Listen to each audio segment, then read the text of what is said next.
Olá pessoal, concursosea.com.br, professor Arcângelo aqui, mais uma aula de Direito Processual Civil. Vamos falar da reconvenção. Opa, gritei no ouvido de vocês aí.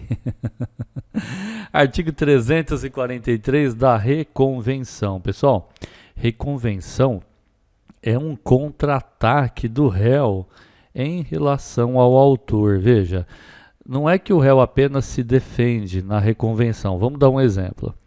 Digamos que autor e réu tenham se envolvido num acidente entre veículos. E o réu, ou melhor dizendo, o autor, entra com uma ação requerendo indenização por danos materiais sofridos. Só que o réu, ele, na opinião dele, quem estava errado era o autor.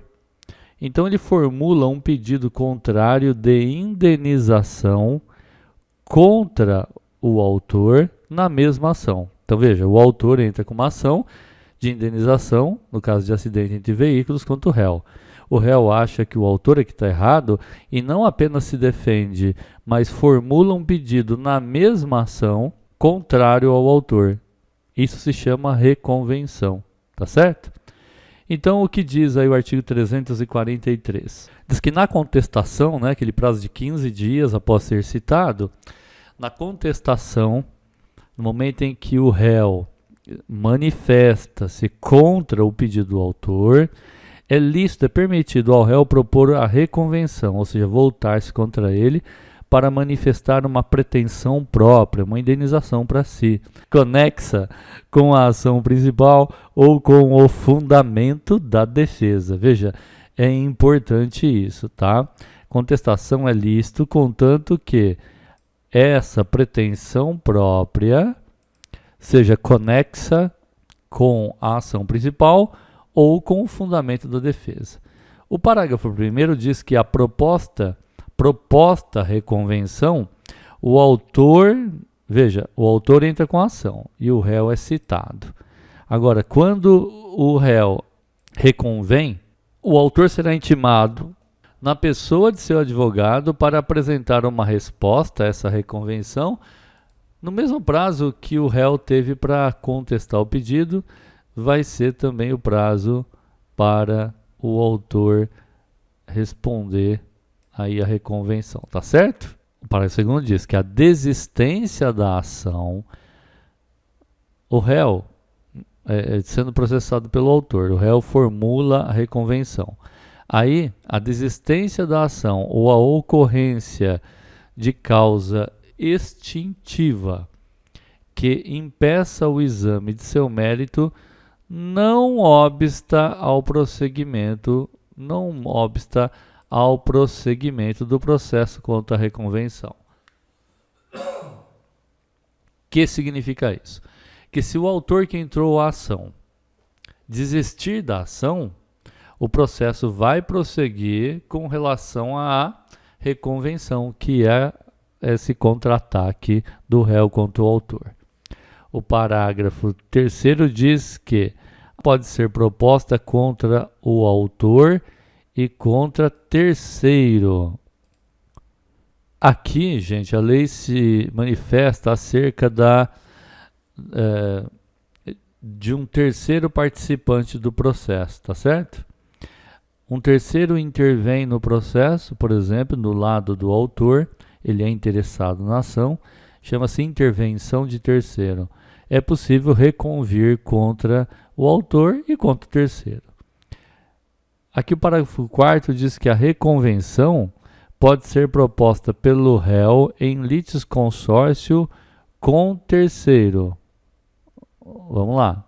A reconvenção pode ser proposta pelo réu em litisconsórcio com terceiro, ou seja, pode-se reconvir, perfeito? Pode-se reconvir tanto o réu quanto o terceiro que formam um litisconsórcio.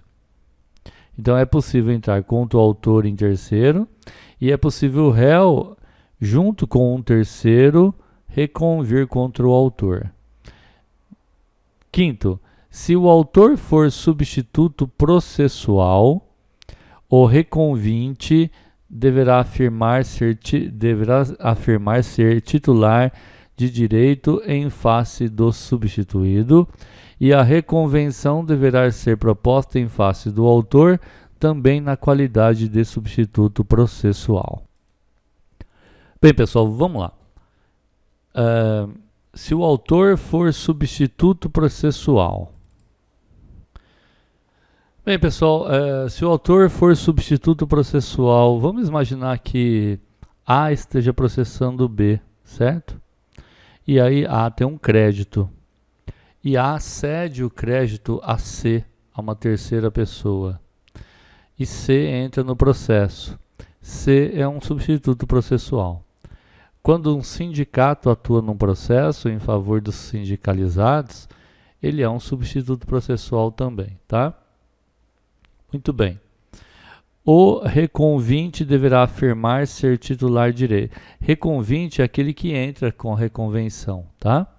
Então, se o substituto, se o autor da ação, né, contra quem o reconvinte vai reconvir, ele deverá afirmar ser titular de direito em face do substituto. Veja só, no caso da reconvenção, é necessário ser titular de direito em favor do substituído, né? Do substituído e não do substituto em si. E a reconvenção deverá ser proposta em face do autor. Então, a reconvenção ela é proposta em face do autor, também na qualidade de substituto processual. Sexto, o réu pode propor reconvenção independentemente de oferecer contestação. Ou seja, é possível reconvir sem contestação, ok? É possível reconvir sem que tenha havido contestação. Da revelia, vamos falar da revelia. O artigo 334 diz que se o réu não contesta a ação, será considerado revel. Então, o que é revel? É aquele réu que não contesta a ação. E aí, presumir-se-ão verdadeiras as alegações formuladas pelo autor. Tudo aquilo que o autor disse será considerado verdadeiro. Agora, a revelia, pessoal, não vai produzir efeito. Quando é que a revelia não produz efeito? A revelia não produz efeito mencionado no artigo 334, tá ok? Quando? Se, havendo pluralidade de réus, algum deles contestar. Ou seja, se houver mais que um réu e um deles contestar a ação, já não acontecem os efeitos da revelia. Segundo, o litígio versar sobre direitos indisponíveis, né? O juiz verifica que aquele direito não pode ser disponível, ou seja, não pode ser parte de um acordo, né? Chamados direitos indisponíveis. Nesse caso, não pode haver o efeito da revelia. E qual é o efeito? Efeito de presumir-se verdadeiro tudo que alegou o autor da ação. Também não produz o efeito quando a petição inicial não estiver acompanhada de instrumento que a lei considere indispensável à prova do ato, como, por exemplo, o registro de imóvel, né? 4.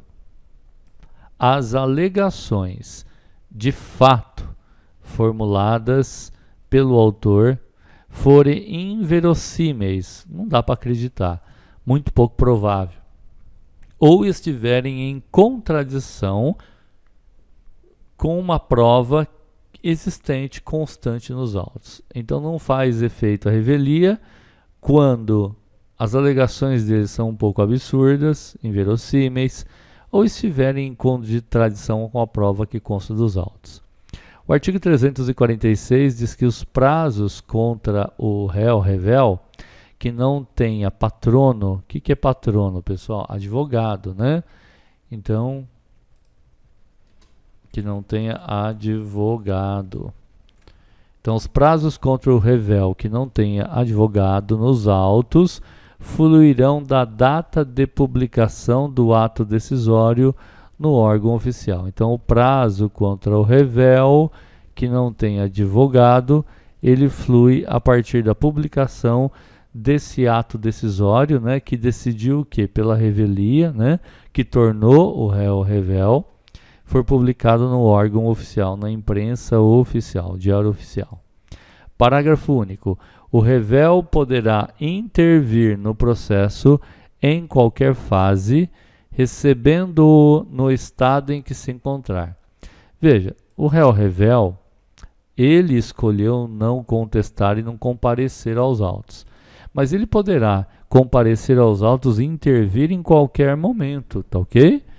E o recebe no estado em que ele se encontrar.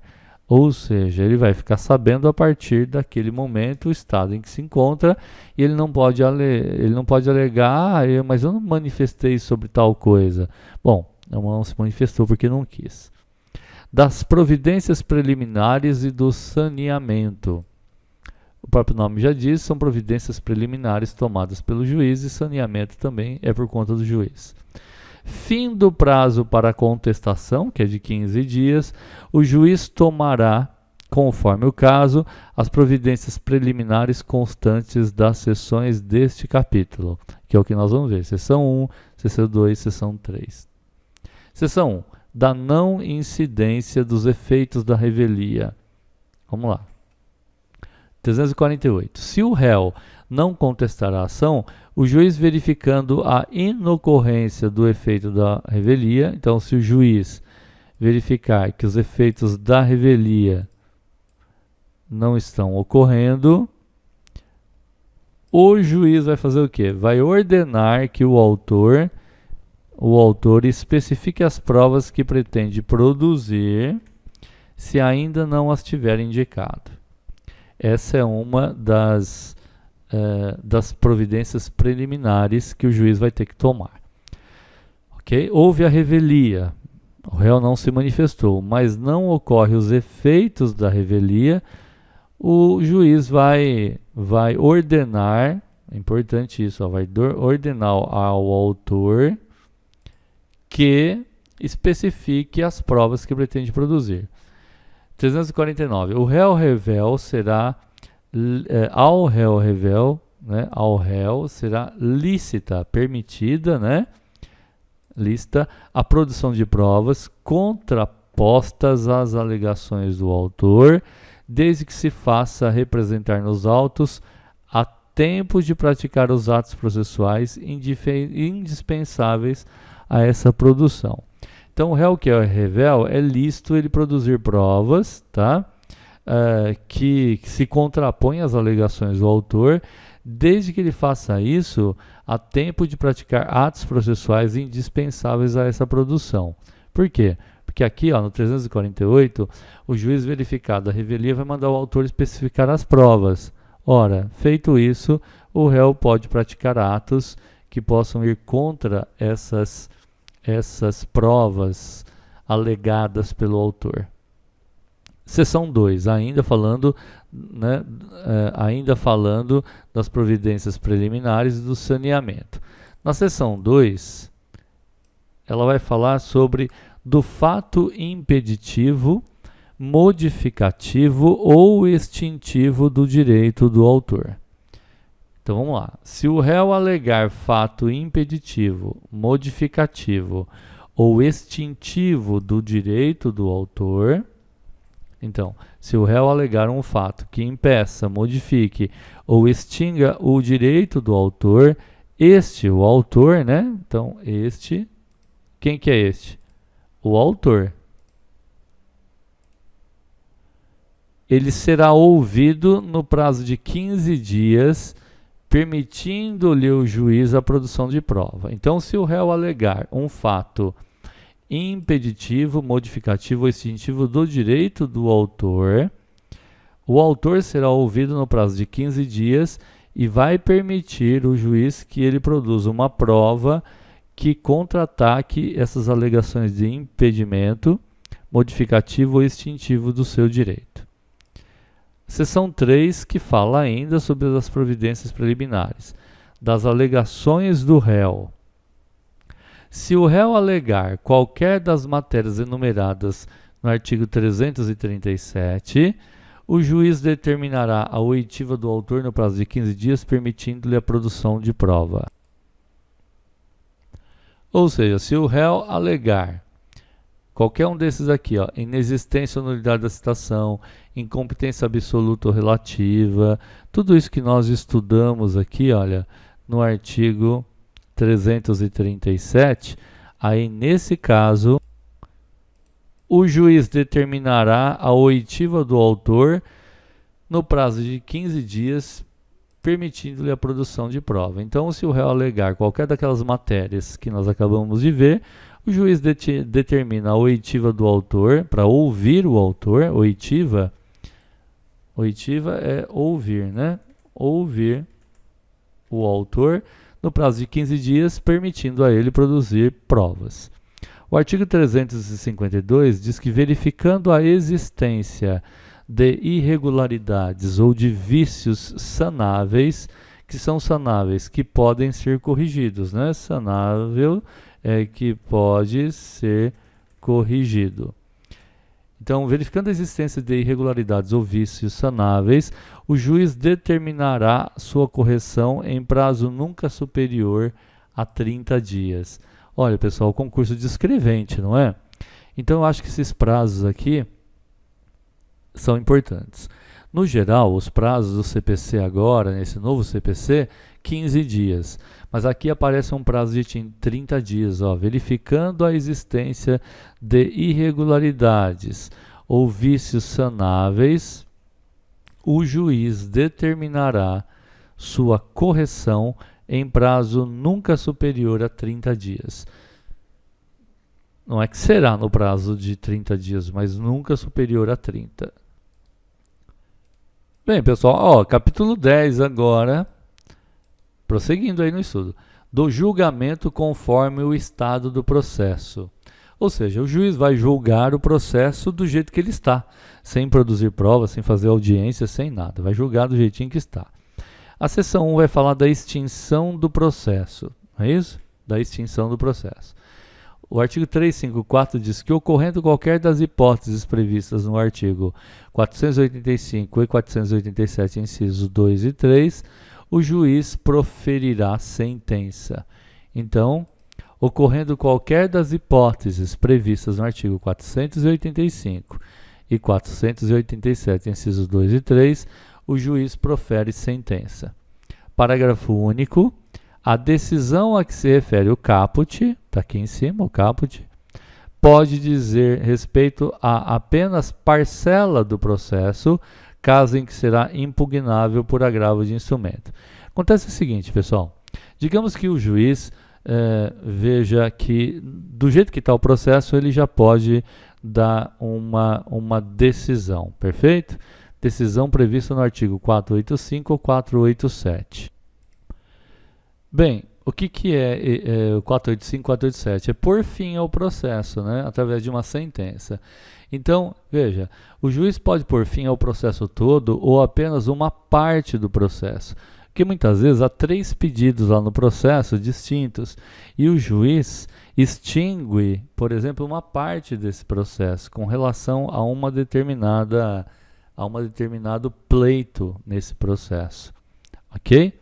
E essa decisão que extingue apenas parte do processo, contra ela, para que você entre com recurso, o recurso se chama agravo de instrumento. É um recurso próprio que nós vamos estudar mais adiante, ok? Então, qual a decisão, qual é o recurso contra a decisão que põe fim a uma parcela do processo? Só uma parte do processo, o agravo de instrumento. Está previsto no parágrafo único do artigo 354. Muito bem, a seção 2 vamos passá-la aqui para baixo para ficar mais fácil para a gente estudar, né? A seção 2 vai falar do julgamento antecipado do mérito. Julgamento antecipado do mérito. Ou seja, o juiz analisa o mérito da questão, mas o julga antecipadamente. O juiz julgará antecipadamente o pedido, então vai julgar antecipadamente o pedido, proferindo sentença com resolução do mérito quando? Quando não houver necessidade de produção de outras provas, ou seja, os documentos já juntados no processo são suficientes, E quando o réu for revel e ocorrer o previsto no artigo 344, que a gente acabou de ver, e não houver requerimento de prova na forma do artigo 349, vocês podem revisar agora esses dois artigos. A seção 2 fala do julgamento antecipado parcial do mérito. O juiz vai julgar o mérito parcialmente. Então, o juiz decidirá parcialmente o mérito quando um ou mais dos pedidos formulados ou parcela deles mostrar-se incontroverso, ou seja, não tem o que se discutir dele, ou 2, quando estiver em condições de imediato julgamento, nos termos do artigo 355 que acabamos de ver. O juiz pode, então, proferir uma decisão parcial do mérito quando um ou mais dos pedidos formulário ou parcela deles mostra-se incontroverso, ou seja, ninguém está discutindo aquilo, não está questionando aquilo, ou ele já estiver em condição de imediato julgamento. Agora temos 5 parágrafos aqui para estudarmos. O primeiro: a decisão que julgar parcialmente o mérito poderá reconhecer a existência de obrigação líquida ou ilíquida. Veja só, a decisão que julgar parcialmente o mérito, o que ela pode fazer? Julgou o mérito parcialmente, ela pode reconhecer a existência de obrigação líquida, um valor apurado, apurável facilmente, ou ilíquida, a ser apurada no momento da execução da sentença. Ok? Aqui, na obrigação líquida, o juiz já determina o valor qual é, e na ilíquida ainda isso será calculado. Parágrafo 2º. A parte poderá liquidar ou executar desde logo a obrigação reconhecida na decisão que julgar parcialmente o mérito, independentemente de caução, ainda que haja recurso contra essa interposto. Veja só, a parte que teve favorável, reconhecida o que? A decisão que julgar parcialmente o mérito. Então teve uma decisão que julgou um mérito parcialmente favorável ao autor. Então esse autor pode liquidar ou executar, solicitar que o réu pague isso numa fase chamada de execução desde logo, ou seja, já pode fazer isso já, independentemente de caução, ou seja, ele, autor, não precisa caucionar, garantir em juízo aquele valor a ser executado, ainda que haja recurso contra essa, interposta, ou seja, contra essa o quê? Essa obrigação. Digamos que o réu tem entrado com agravo de instrumento, que é o recurso, contra essa decisão que deu favorável ao autor. Ele entra com agravo de instrumento, mas o autor pode executar e exigir o pagamento judicial, e isso vai acontecer através de uma intimação para que o réu pague no prazo de 15 dias aí no máximo. Parágrafo 3º. Na hipótese do parágrafo 2º, se houver trânsito em julgado da decisão, a execução será definitiva. Veja, se houver trânsito em julgado, ou seja, se o réu não interpuser um agravo de instrumento, aí a decisão se torna definitiva e a execução igualmente definitiva. Quarto, a liquidação, tornar a sentença líquida com valor determinado, e o cumprimento da decisão que julgar parcialmente o mérito, poderão ser processados em autos suplementares. Então vamos lá, como é que é processado, essa execução aqui, mencionada? Ele pode ser executado em autos suplementares a requerimento da parte ou a critério do juiz, ou seja, a parte é que vai pedir isso ou o juiz é que vai decidir que isso aconteça. O parágrafo 5º diz que a decisão proferida com base neste artigo é impugnável por agravo de instrumento. Nós já tínhamos visto isso. Ok? Muito bem. Depois teremos a seção 4 do artigo 357, que vai falar sobre saneamento. Então vamos lá. Do saneamento e da organização do processo. É o artigo 357. Não ocorrendo nenhuma das hipóteses deste capítulo, ok? Anterior aqui, o que acabamos de ver, deverá o juiz, em decisão de saneamento e de organização do processo. Então, não ocorrendo nada do que vimos até agora, o juiz deverá dar uma decisão de saneamento ou de organização do processo. Ok? E vai fazer isso o quê? Resolver as questões processuais pendentes, se houver. Ou seja, se tiver questões processuais pendentes de serem resolvidas, o juiz vai dar um despacho saneador. Delimitar as questões de fato sobre as quais recairá a atividade probatória. A atividade probatória é aquela que o autor e o réu alegam que vão produzir provas para poder comprovar aquilo que eles alegam. Então, o juiz pode, no despacho saneador, delimitar as questões de fato. Então, o juiz pode delimitar as questões de fato sobre as quais recairá a atividade probatória, especificando os meios de prova admitidos, ou seja, o juiz vai dizer que tipo de prova ele vai admitir e vai fazer isso nesse saneamento do processo.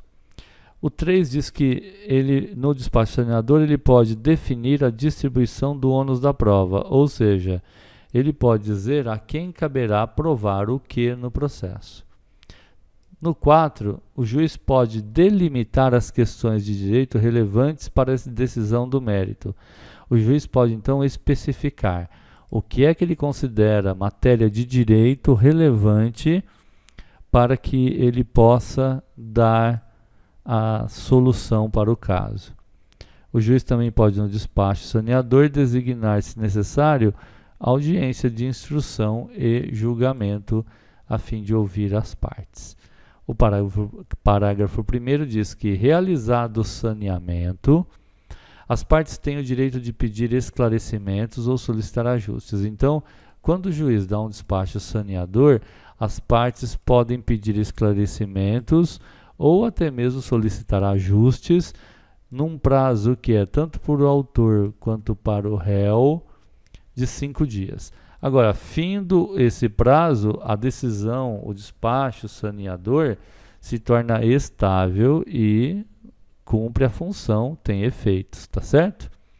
O parágrafo 2º diz que as partes podem apresentar ao juiz para homologação delimitação consensual das questões de fato e de direito a que se referem os artigos 2 e 4, a qual, se homologado, vincula as partes e o juiz. Ou seja, a parte pode apresentar ao juiz o quê?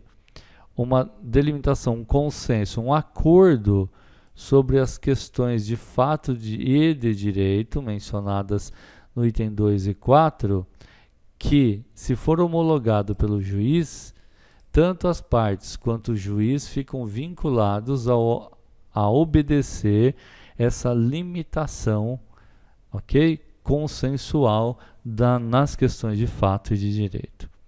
O parágrafo 3º diz que, se a causa apresentar complexidade em matéria de fato ou de direito do que ocorreu ou qual é o direito que se alega, o juiz deverá designar audiência para que o saneamento seja feito em cooperação com as partes, oportunidade em que o juiz, se for o caso, convidará as partes a integrar ou esclarecer suas alegações. Veja, se a causa apresentar uma complexidade em matéria de fato e direito, o juiz pode designar uma audiência para saneamento, ok? Para que esse saneamento seja feito em colaboração com as partes. Ou seja, as partes vão ajudar o juiz a dar esse despacho saneador, estabelecendo aí quais são as questões de fato e de direito, ok? E claro, quem vai integrar e esclarecer as alegações é o juiz, mas ele poderá convidar as partes para fazer isso também. parágrafo 4º diz assim: caso tenha sido determinada a produção de prova testemunhal, ou seja, determinou que tem que haver testemunhas, né, provando, seja lá o que for, o juiz fixará um prazo comum não superior a 15 dias para que as partes apresentem rol de testemunhas. Ou seja, determinado que vai ser produção de prova testemunhal, o juiz vai dar o prazo de 15 dias para que as partes enumere e diga quem são suas testemunhas. O parágrafo 5º que diz que na hipótese do parágrafo 3º, está aqui logo acima, as partes devem levar para a audiência prevista o respectivo rol de testemunhas, ou seja, é possível então, isso é importante, ó, é possível apresentar o rol de testemunhas, pessoal, na audiência. Isso é bastante relevante aqui, pode ser questionado no concurso. Rol de testemunha tem que ser entregue 15 dias antes, obrigatoriamente? Não. Na hipótese do parágrafo 3º, está aqui, se apresentar complexidade e tudo mais, as partes podem levar o rol para essa audiência de saneamento. Perfeito? 6º, o número de testemunhas arroladas não pode ser superior a 10, então não pode ter mais que 10, sendo 3 no máximo para a prova de cada fato.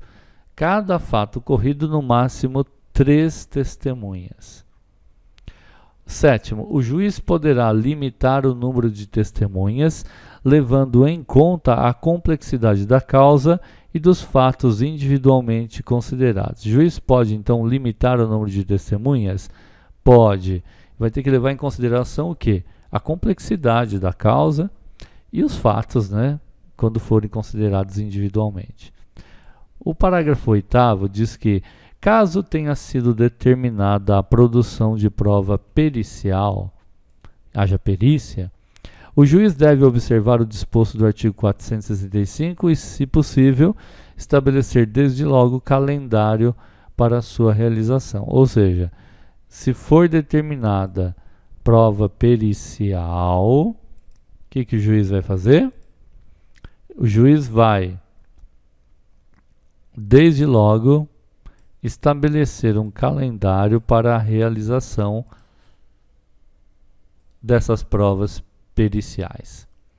9º, né? As pauta de audiência, viu, pessoal? Deverão ser preparadas com intervalo mínimo de 1 hora entre as audiências. Então, as pautas deverão ser preparadas com intervalo mínimo de 1 hora entre as audiências. Pauta, né? Que é aquela onde constam todas as partes que vão comparecer à audiência, como se fosse uma espécie de agenda e resumo de quem participará da audiência, constando quem é o autor, o réu, seus advogados, quais são as testemunhas que comparecerão, né? O horário de início da audiência. Muito bem, é isso que tínhamos de estudar para essa aula de hoje. Na próxima aula vamos falar da audiência de instrução e julgamento, que já mencionamos aqui, tá certo? Um grande abraço, bons estudos aí, força, né? Concurso de escrevente chegando, vamos estudar, vamos rumos à aprovação. Um grande abraço e até a próxima aula.